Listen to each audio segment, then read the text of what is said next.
आज हमारे साथ हैं प्रेम रावत जी। प्रेम जी, आपके बारे में बहुत कुछ सुना जाता है, बहुत सारे लोग आपकी चर्चा करते हैं, लेकिन हर कोई ये जानना चाहता है कि वास्तव में प्रेम जी हैं क्या, प्रेम जी चाहते क्या हैं, प्रेम जी का विजन क्या है, और प्रेम जी की जो जर्नी है, जो यात्रा है आपकी, वो कैसे शुरू हुई। सबसे पहले तो आपके सभी श्रोताओं को मेरा हार्दिक नमस्कार। और ये मौका मिला है मेरे को अपनी बात कहने का, इसके लिए मैं बहुत खुश हूँ। तो उत्तराखंड से तो मेरा लगाव रहा है। बहुत गहरा संबंध है। और तो जब मेरे को मालूम पड़ा कि आप आ रहे हैं तो मेरे को अच्छा लगा कि ये मौका मिले। ये हमारे लिए बड़ी सौभाग्य की बात है कि आप आज हमारे चैनल पे हैं और हमें एक लाइव इंटरव्यू आप दे रहे हैं। तो मैं आपके प्रश्न को इस तरीके से रखना चाहता हूँ, इसका जवाब कि एक समुद्र है जी। और उस समुद्र में न जाने अनगिनत बूंदें हैं, और उन बूंदों में से मैं एक बूंद हूँ। अभी मैं समुद्र में नहीं हूँ, मैं बूंद हूँ, और एक दिन मेरे को उस समुद्र में जाके मिलना है, और यही हाल सबके साथ होना है। अब बात यह है कि जब मैं समुद्र में हूंगा तो मैं बूंद नहीं रहूंगा, मैं समुद्र बन जाऊंगा। आप उसका एक पार्ट हो जाएंगे। कोई हिस्सा नहीं है, समुद्र समुद्र है। हम तो उस हिस्सों में बोल देते हैं पैसिफिक ओशन, अटलांटिक ओशन, वो उसका कोई हिस्सा नहीं है, वो सब एक सम है। और जब तक मैं बूंद हूं तो मैं समुद्र नहीं हूं, परंतु मेरे अंदर एक समुद्र है। बूंद समाई समुद्र में, ये जाने सब कोय, समुद्र समाया बूंद में, बूझे बिरला कोय। तो ये हाल मेरे साथ ही नहीं है, ये सबके साथ है। और मेरी क्या जर्नी है, कहां से मैं चालू हुआ, एक दिन मैं पैदा हुआ, एक दिन मेरे को जाना है। जो कुछ भी मैंने सीखा, जो कुछ भी मैंने समझा, ये अगर मैं आज अपने जीवन के अंदर इसको साक्षात नहीं कर सका तो कब करूंगा। जब मैं समुद्र बन जाऊंगा तो मेरी कोई पर्सनालिटी नहीं रहेगी। भगवान कृष्ण कहते हैं अर्जुन को कि तेरे और मेरे में एक बहुत बड़ा अंतर है, और वो ये अंतर है कि तू अपने पिछले जन्म की बातों को नहीं जानता, भूल गया तू, और मैं जानता हूं। तो मैं भी भूल जाऊंगा मैं कौन था, क्या किया, क्या खाया, क्या पिया, कुछ किया, जो कुछ हुआ सब भूल जाऊंगा। पर एक चीज है, मेरे अंदर एक शांति का भंडार है, और उस शांति के भंडार को मैंने समझा, उसका मैंने अपने जीवन में साक्षात्कार किया या नहीं।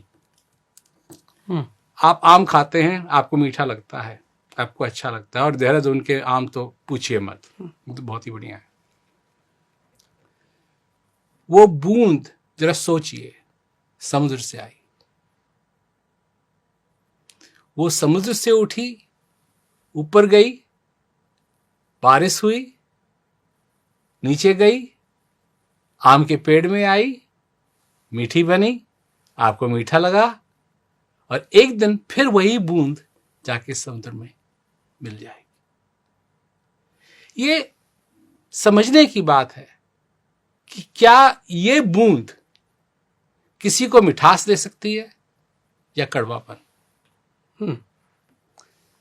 ये संभव है। अगर मैं अपने आप को मिठास दे सका तो मैं औरों को भी मिठास दूंगा। पहले आम किसी और को मिठास बांटे, पहले खुद मीठा होना पड़ेगा, खुद मीठा होना पड़े जी। तो मैं अपने जीवन के अंदर उस शांति का अनुभव करूं तो मैं औरों को भी उस शांति का अनुभव करा सकता हूं। तो ये एक मेरा सफर है इस जिंदगी का, जो कहाँ से चालू हुआ ये तो मेरे को नहीं मालूम, कब पैदा हुआ ये तो मेरे को नहीं मालूम, आज क्या है ये मेरे को मालूम है, और मेरे को ये भी मालूम है कि एक दिन ये नहीं रहेगा। परंतु जब तक मैं जीवित हूं एक चीज संभव है कि मैं कुछ कर सकता हूं अपने लिए और औरों के लिए। और अगर मेरे पास वो नहीं है, मैं खाली हूं, तो मैं क्या दूंगा किसी और को। पहले फल आम के पेड़ पे लगता है, फिर कोई उसको खा सकता है। ये बात हम भूल जाते हैं। हम पहले ही चाहते हैं कि किसी और को फल दें, पर कैसे देंगे? जब पहले आम के पेड़ पे फल लगेगा तभी तो कोई उसको खा पाएगा। और ये बात मेरे को समझ में आई, और यही बात की कोशिश कर रहा हूं मैं कि संसार के अंदर मैं लोगों के अंदर ये जागरण पैदा कर सकूं कि शांति का अनुभव वो कर सकते हैं। प्रेम रावत जी, शांति की बात भी की आपने, अध्यात्म की आजकल बात करें तो हर व्यक्ति कंफ्यूज है, समझ नहीं पा रहा है कि शांति का जो रास्ता है वो कहाँ है। तो आपको कैसे लगता है कि इतने सारे लोग जो परेशान हैं, त्रस्त हैं, वो शांत हो सकते हैं, उनको शांति मिल सकती है? सबसे बड़ी बात है जी, ये आपने बहुत अच्छा प्रश्न किया। इसलिए क्योंकि लोग अध्यात्म में ढूंढते हैं शांति जी। को। कोई अध्यात्म में नहीं ढूंढता है, कोई अपनी फैक्ट्री में ढूंढता है। कोई फैक्ट्री में नहीं ढूंढ रहा है, कोई विज्ञान में ढूंढ रहा है। कोई किसी चीज में ढूंढ रहा है और कोई किसी चीज में ढूंढ रहा है, और किसी को मिल नहीं रही है और उससे दूर भाग रहे हैं, उससे दूर जा रहे हैं। चक्कर सबसे बड़ा ये है, और यही मैं लोगों को समझाता हूं कि जो चीज आपके पास है उसको आप काहे के लिए ढूंढ रहे हैं? जो आपके पास है उसको आप क्यों ढूंढ रहे हैं? कहां ढूंढ रहे हैं? कैसे मिलेगी जो आपके पास है? अगर आपके पास नहीं है तो ढूंढिए, और अगर आप किस्मत वाले हुए तो आपको कहीं मिल जाएगी। पर ये तो आपके ही पास है। शांति कभी आपसे दूर थोड़ी थी। जब से आप पैदा हुए और जब तक आप हैं जिंदा, शांति आपके अंदर है। शांति आपका एक हिस्सा है। शांति की चाहत आपका एक हिस्सा है। जैसे श्वास की चाहत आपको है, उसी प्रकार श्वास भी आपके पास है। शांति भी आपके अंदर है, शांति भी आपके पास है। उसको ढूंढिए मत, उसका आनंद लेना शुरू कीजिए, उसको जानना शुरू कीजिए, उसको पहचानना शुरू कीजिए। ढूंढ रहे हैं शांति को। शांति कैसी लगती है? शांति का स्वाद क्या है? शांति का बोझ क्या है? शांति की आवाज क्या है? किसी को मालूम है? बड़े बड़े हैं बोलने वाले, भाषण देने वाले, पर क्या आवाज है शांति की? क्या खुशबू है शांति की? क्या स्वाद है शांति का? शांति मखमल की तरह होती है या कांटों की तरह होती है? फूल की तरह होती है या गर्म पानी की तरह होती है? किसको मालूम? क्यों? क्योंकि शांति का अनुभव किसी ने नहीं किया। शांति की बातें सब करते हैं। बातों से आपको कुछ नहीं पता लगेगा। क्या बातों से आपकी भूख मिट सकती है? कोई आपसे, आप किसी के पास जाए, आप अपने घर में जाएं और आप किसी से कहें मेरे को भूख लगी है, खाना लाओ, कहा जी खाने की आपको क्या जरूरत है? हम आपको बैठ करके बात बता देते हैं। आपका पेट हलवा हलवा हलवा हलवा हलवा हलवा हलवा, भर गया आपका पेट? नहीं भरेगा। खाने की जरूरत है। जब आप भूखे होंगे और आपको कोई भाषण देने के लिए आए खाने के बारे में, तो आप हो सकता है उस पर गुस्सा हो जाए, उसको पीट दें, क्योंकि आपको भोजन की जरूरत है। जब मनुष्य अपने जीवन के अंदर शांति का अनुभव करना चाहता है तो उसको शांति की जरूरत है, भाषणों की जरूरत नहीं है, कहीं दौड़ने की जरूरत नहीं है। उसके अंदर है, उसको जानना है, उसको पहचानना है और उसका अनुभव करना है। अनुभव करना है। अनुभव, ये एक बहुत बड़ा शब्द है और इस पर बहुत सारे लोग इस अनुभव को लेने के लिए हर जगह जाते हैं। आप के लिए कहा जाता है कि आप विदेशों में भी बहुत भ्रमण करते हैं। मैं पूछूंगा प्रेम रावत जी की आज के दौर में अगर हम देखें, क्योंकि कोविड के बाद से जो चीज़ें चेंज हुई हैं, आपने बड़े अच्छे से देखी होगी, आपसे ज़्यादा अनुभव उस चीज़ का शायद ही किसी को हो, क्योंकि आप बहुत सारी चीज़ें जानते हैं। तो एक भारतीय आप हैं, पहले विदेशों में और अपने देश में आपको क्या लगता है कि कौन सी ऐसी चीज़ है जो वास्तव में आज भी आपको कचोटती है कि यार एक कमी मुझे आज भी लगती है? मैंने जितनी मेहनत की है, मैं चाहता हूं कि मैं उससे भी ज्यादा मेहनत करूं। जो मेहनत पे संतुष्टि है वो नहीं होनी चाहिए। नहीं नहीं, मैं तो संतुष्ट नहीं हूं। मैं तो और कर सकता हूं और करने की इच्छा है मेरी, और इसीलिए मैं और जगह जाना चाहता हूं। और मेरे को तो ये लगता है कि एक दिन में 24 घंटे कम हैं और एक साल में दिन 12 महीने कम हैं, क्योंकि जरूरत है हम लोगों को इस बात को समझने की कि मृग नाभि कुंडल बसे, मृग ढूंढे वन माय, ऐसे घट घट ब्रह्म है दुनिया जानत नाय। हम भाग रहे हैं टेक्नोलॉजी के पीछे, टेक्नोलॉजी वाले भाग रहे हैं हमारे बटवे के पीछे, और ये बड़ा तमाशा बना हुआ है सारे संसार के अंदर। इतने, देखिए ये आता है न्यूज में कि किसी ने $6 बिलियन खो दिए। आपको मालूम है $6 बिलियन कितने होते हैं? मैं तो सोच भी नहीं सकता कितने होते हैं। कैसे खो दिए? मतलब इतनी बड़ी चीज। अब कोई आपसे कहे कि मेरा हाथी खो गया, अरे हाथी खो गया, अब एक सुई खो गई तो हम मान सकते हैं। हाथी खो गया तो हम कहेंगे कि तुम्हारा दिमाग खराब है। $6 बिलियन खो गए। कैसे खो गए? कहां भाग गए? कौन लेके भाग गया? किसने चोरी कर ली? परंतु ये हाल है इस दुनिया का। $6 बिलियन थे तब ना, किसी ने कह दिया कि $6 बिलियन हैं तो हो गए, और नहीं है तो नहीं हो गए। क्या है? क्रेडिट। क्रेडिट लेटर, एक किसी ने चिट्ठी लिख दी, उसमें लिख दिया कि आपकी वर्थ ये है, आपकी वर्थ ये हो गई। एक जमाना था कि जब $1 भी अगर छपता था तो उस रुपए का चांदी भर का उसका हिसाब होता था, तो उसके अंदर ही वो क्या कहते हैं। और जब निक्सन प्रेसिडेंट था तो उसने ये सब खत्म करवा दिया अमेरिका में। तो उसके बाद लोग छापने लगे, छापने लगे, छापने लगे, छापने लगे। अब छप रहा है सब जगह। तो लोग भाग रहे हैं, भाग रहे हैं, भाग रहे हैं, भाग रहे हैं, भाग रहे हैं, भाग रहे हैं। कोई कहीं भाग रहा है, कोई कहीं भाग रहा है, कोई भाग रहा है। और जिस चीज की सबको तलाश है उसके पीछे कोई नहीं भाग रहा है, वो है शांति। हम नहीं कहते कि आपको बिजनेस में सक्सेसफुल नहीं होना चाहिए, होना चाहिए, होना चाहिए, परंतु इसका यह मतलब नहीं है कि आपको तंदुरुस्त नहीं होना चाहिए। तंदुरुस्त भी होना चाहिए, बिजनेस में भी होना चाहिए। नहीं, किसी डॉक्टर के पास जाएंगे वो तो यही कहेगा बिजनेस में भी करिए परंतु तंदुरुस्त भी रहिए। बावर्ची क्या कहेगा? खाना भी खाइए, बिजनेस भी कीजिए, पर खाना भी खाइए। पानी देने वाला क्या कहेगा? बिजनेस भी कीजिए, पानी भी पीजिए।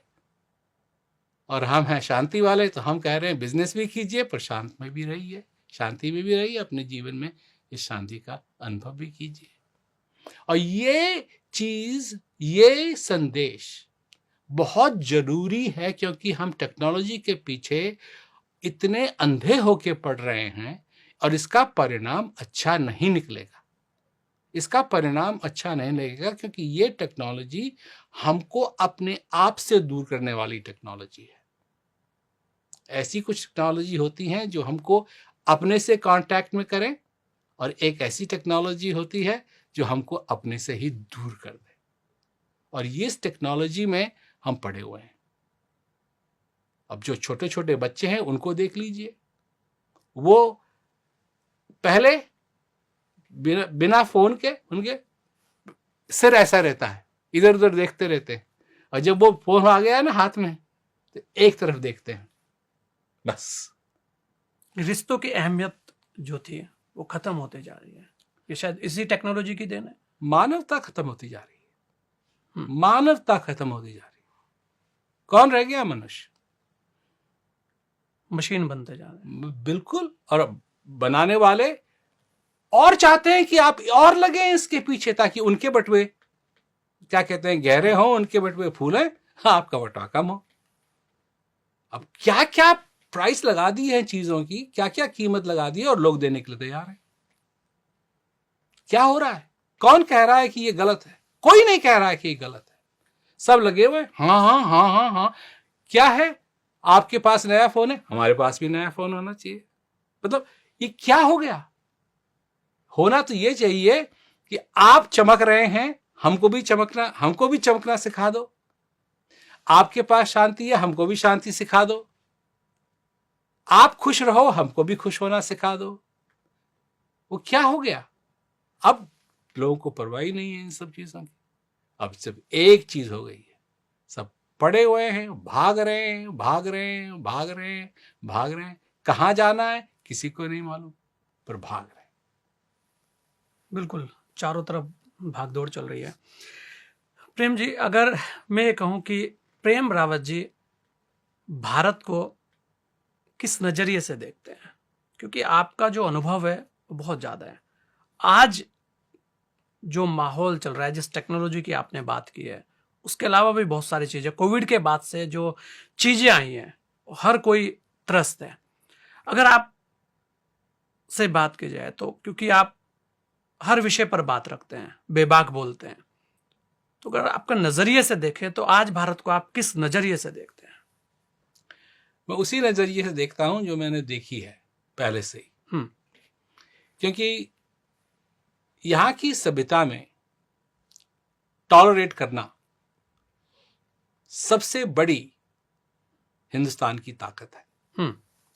जब हिंदुस्तान के नागरिक टॉलरेंस को एक्सरसाइज करते हैं,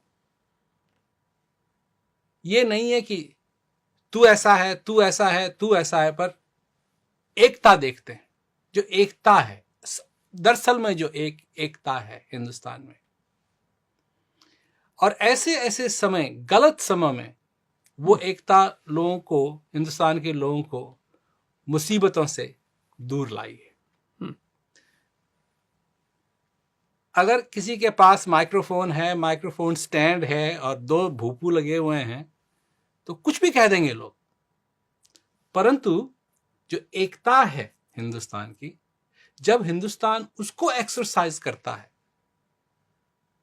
तो चाहे कोई भी हो, कोई भी हो, उसके आगे टिक नहीं सकता। इतनी ताकत है उस चीज में, उस एकता में। और वही एकता को हम बार बार भूल जाते हैं।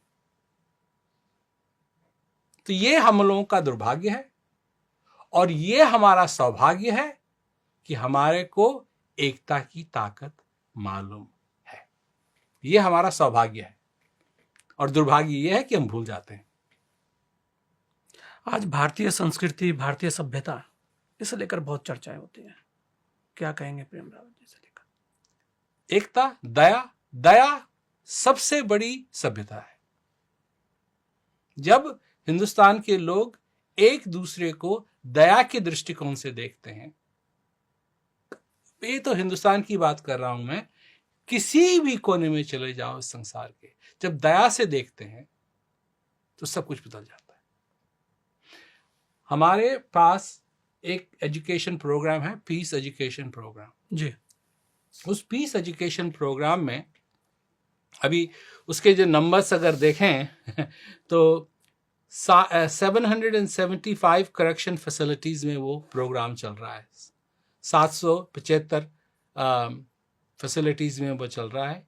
1 लाख से ज्यादा लोग उस प्रोग्राम से निकल चुके हैं, और 40 देशों में ये प्रोग्राम है।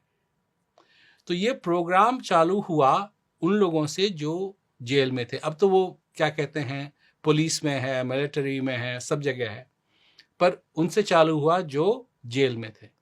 अब जो प्रिजन में हैं लोग, और क्या कहते हैं, उनकी कितनी आशाएं हैं, क्या उनके लिए रह गया, निराश हो जाते हैं। परंतु जब वो अपनी तरफ देखते हैं तो उनके जीवन में एक आशा का फूल पैदा होता है कि नहीं, ये ठीक है, हमने जो किया वो गलत किया और उसकी वजह से हम इस जेल में हैं, परंतु अब अच्छा सोच के, अच्छा करके हम यहां से आगे चल सकते हैं। और जब उनको ये थोड़ी सी ये राहत मिलती है कि हम ये सोचें कि अच्छा हम क्या करें अपने लिए, हम अपने लिए बदलाव ला सकते हैं, चाहे कोई और अपने लिए बदलाव लाए या न लाए, हम तो अपने लिए बदलाव ला सकते हैं। जब वो इस बात को समझने लगते हैं तो उनकी दुनिया सारी पलटने लगती है। तब वो निराशा से आशा में आते हैं। ये बात मैं आपको इसलिए सुना रहा हूं क्योंकि यही बात जो जेल में नहीं है उनके लिए भी लागू है कि हम निराशा से आशा में आए।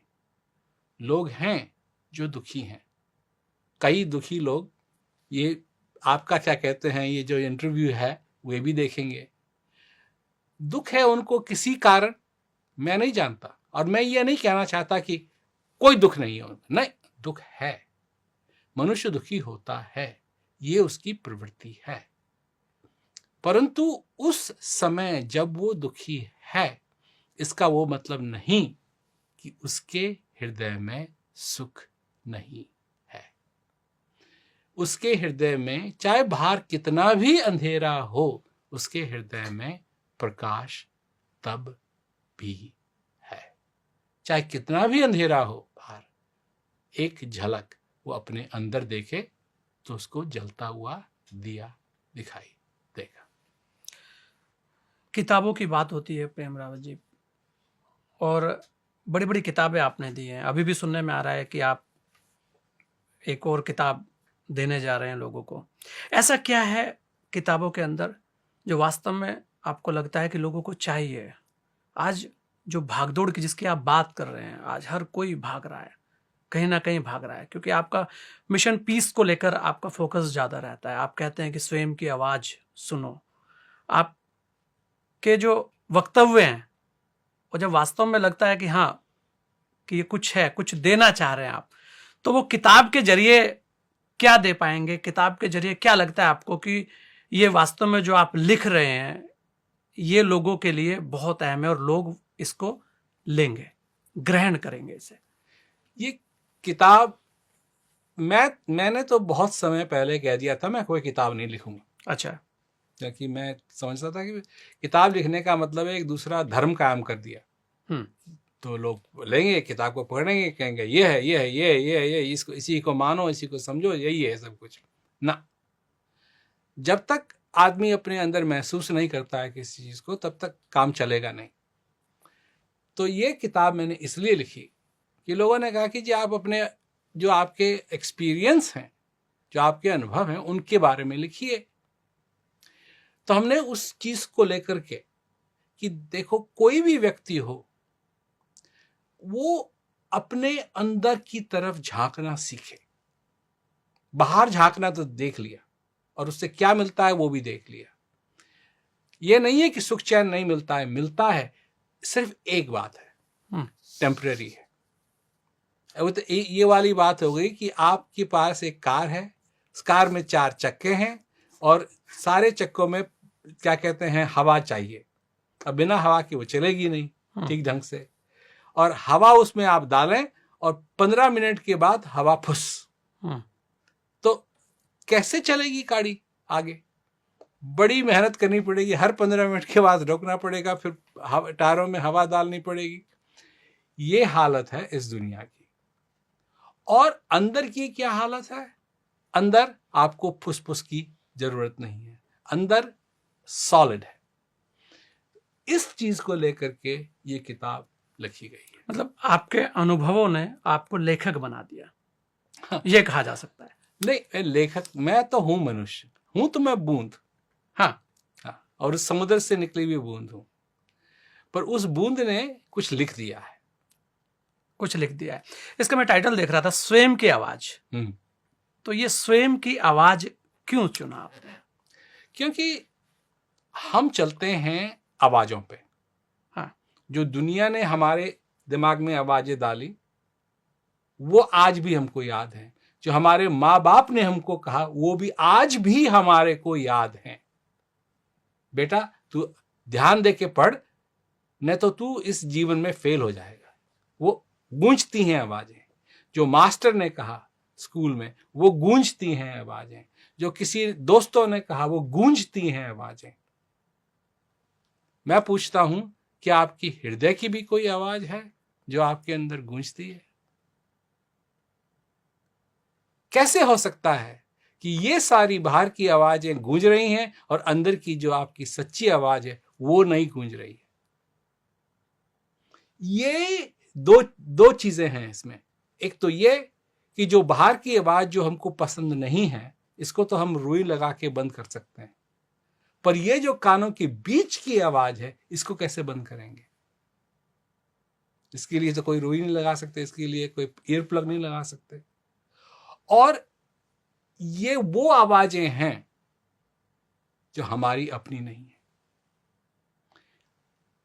हमारी अपनी आवाज क्या है और उसको सुनना कितना जरूरी है। हमारी अपनी आवाज जो हृदय की आवाज है, तो स्वयं की आवाज, इसका ये टाइटल हमने रखा। अब अंग्रेजी में इसका है हियर योरसेल्फ और हिंदी में है स्वयं की आवाज। और भरी इस दुनिया में शांति कैसे पाए? बिल्कुल। तो वो जो शांति है जिसकी बात चल रही है, जिसे ढूंढने के लिए हर कोई परेशान है, तो आपको लगता है कि अगर हम स्वयं की आवाज सुने तो शांति मिल पाएगी? कम से कम शोर तो कम होगा। शोर की वजह से हमारी अपनी आवाज डूब रही है। शोर को कम करना सबसे बड़ी कला है। जब वो शोर बंद होगा तब हमको अपनी आवाज सुनाई देगी। हमारा हृदय क्या चाहता है? क्या चाहता है ये बूंद समुद्र से मिलने से पहले? क्या ये आम की मिठास, लीची की मिठास, नींबू की चटपटाहट, या किसी भूखे को प्यासे को एक बूंद पानी? क्योंकि एक दिन इस बूंद ने समुद्र के साथ मिल जाना है। जो कुछ करना है वो अब करो। मानुष जन्म अनमोल रे, माटी में ना रोल रे, अब तो मिला है फिर ना मिलेगा, कभी नहीं कभी नहीं कभी नहीं। प्रेम रावत जी, क्योंकि लीची की बात हुई है, जब लीची आई तो उत्तराखंड का कहीं ना कहीं एक दर्शन होता है कि चलिए देहरादून की बात कर लें। उत्तराखंड की, क्योंकि आपने कहा कि मेरा बड़ा लगाव उत्तराखंड से रहा है। उत्तराखंड को लेकर बहुत सारी आज भी बातें कही जाती है कि उत्तराखंड में पलायन बहुत होता है, उत्तराखंड का पहाड़, उत्तराखंड की जवानी, उत्तराखंड का पानी काम नहीं आता है। ये सारी चीजें आपने भी सुनी है और आपने उत्तराखंड को बहुत कुछ दिया भी है, बहुत कुछ मदद भी की है, ये सब जानते हैं। अगर आज के दौर की हम बात करें, आज भी हम वही चीज सुनते हैं कि पलायन, पानी, जवानी, पहाड़, ये किसी काम का नहीं है। तो प्रेम रावत जी से हम ये चाहेंगे कि उस पर भी उत्तराखंड को लेकर कुछ कहें। नहीं, कोई चीज बेकार हो और कोई चीज किसी के काम आए, इसकी एक कहानी है छोटी सी जी। तो एक बार एक राजा ने अपने माली को कहा कि ये एक बाग है ऊपर और इसको हटाओ और एक नया बाग यहाँ सुंदर लगाओ, उसमें खूब फूल लगे हों, ऐसा करो। तो वो जगह जहाँ राजा ने कहा कि बाग लगाओ वो बहुत ऊपर था।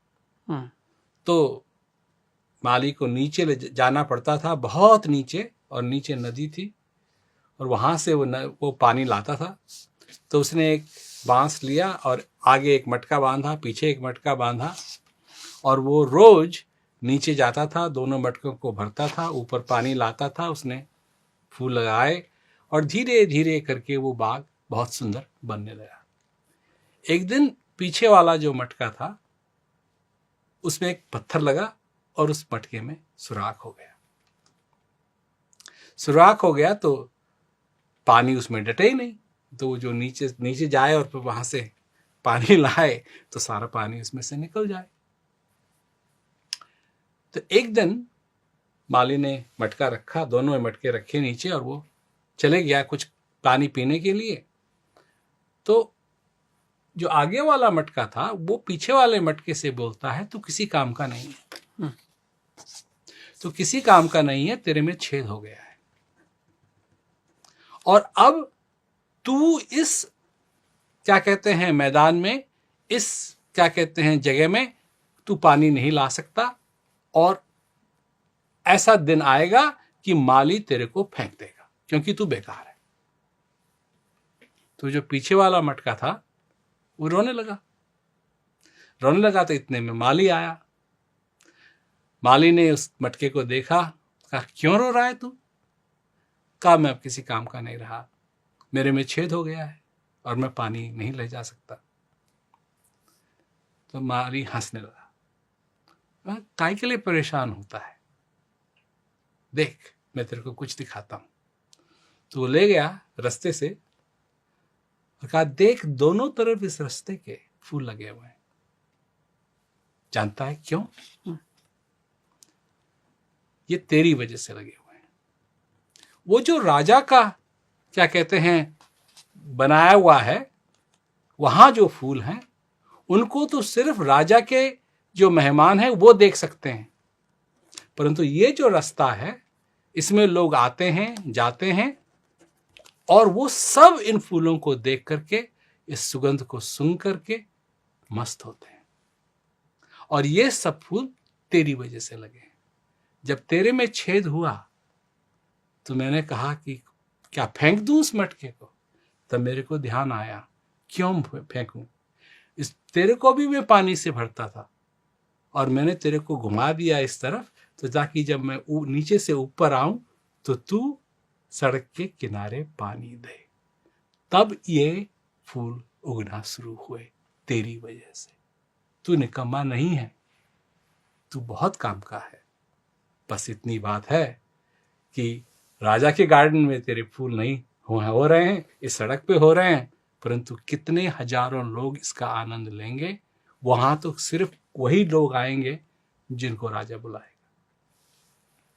कोई भी चीज बेकार नहीं है, कोई भी चीज बेकार नहीं है। अगर हमको लगता है कि कोई चीज बेकार है तो हम क्यों ना ऐसा कुछ करें ताकि वो चीजें बेकार न हो। पहाड़ हैं, पहाड़ कुदरती हैं, मनुष्य के बनाए हुए नहीं है। कुदरत ने ये बनाए हैं, इनका आनंद सभी लोग लें। अब मेरे को आप मालूम है अच्छी तरीके से, और जो आप कह रहे हैं, और वो बात बड़ी पॉलिटिकल बन सकती है बहुत जल्दी। और पॉलिटिक्स में मैं अपने पैर नहीं डालता, पॉलिटिक्स में मैं अपने हाथ नहीं डालता। मेरे को तो सिर्फ एक बात मालूम है, पॉलिटिक्स एक चीज है कि लोग उस तरफ, पॉलिटिक्स बढ़िया लगती है लोगों को क्योंकि वो किसी के ऊपर अपनी उंगली डाल के कह सकते हैं कि ये उन्होंने किया। पर जब एक उंगली आपकी उनकी तरफ जा रही हो तो यह याद रखें कि कितनी उंगली आपकी तरफ जा रही है। आप कोई भी हो, आप क्या कर रहे हैं उसके लिए आप भी तो कुछ कीजिए, कुछ ना कुछ जो आपसे बन पड़े आप कीजिए ताकि लोगों का भला हो।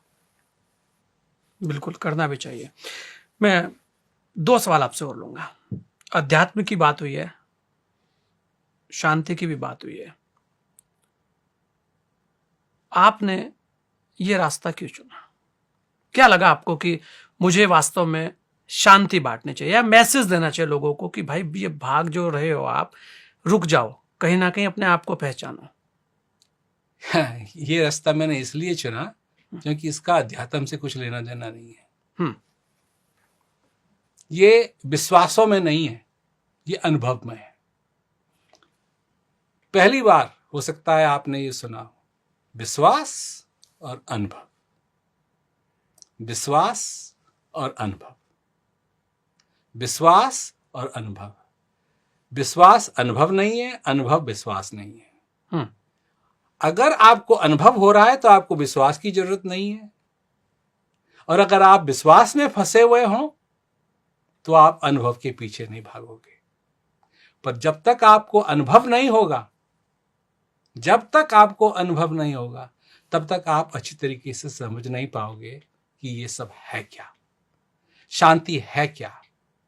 ब्रह्म का नाम तो हम ले लेते हैं, तो ब्रह्म है क्या ये हम जानते नहीं हैं और समझते भी नहीं हैं।